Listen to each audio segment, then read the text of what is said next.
Niambie pokea, sio yuko online labda. Sasa Pokea basi. Namba yako inaisha mwisho ngapi? 19. Sasa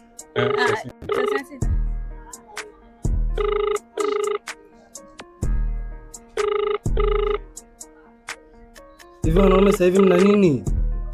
Relax. namba ndio ndio apokee mara kwa mara.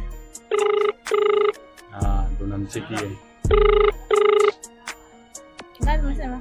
36.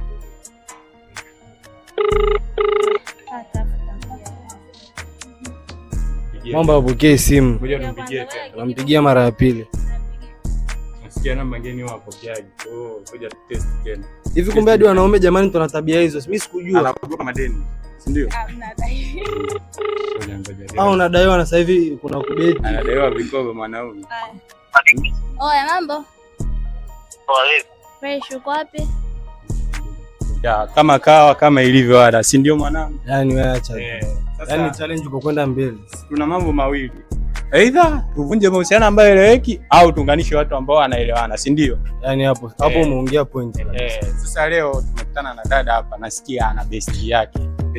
Na anampenda. Wanapendana, sema yenyewe ndio hivyo anaogopana. Sasa sisi nataka ampigie simu amwambie ninakupenda. Sawa? Salio lipo, yani wasiwasi. Hata kama ukitaka kuongea lisani wewe. Si ndio? Tunampigia sisi, unamwambia ninakupenda. Sawa? Yani wewe funguka, yani relax. Sawa? Usionyeshe kama unanimwambia ninakupenda.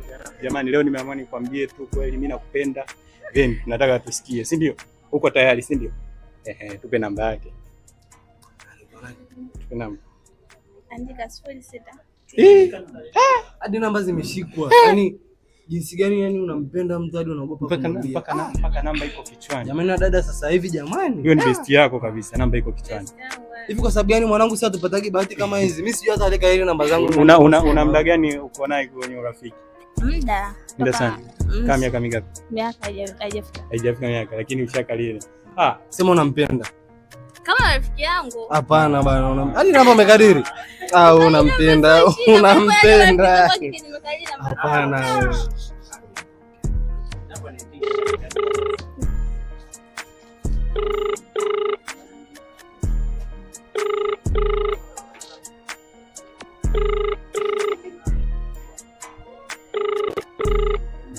Niambie pokea, sio yuko online labda. Sasa Pokea basi. Namba yako inaisha mwisho ngapi? 19.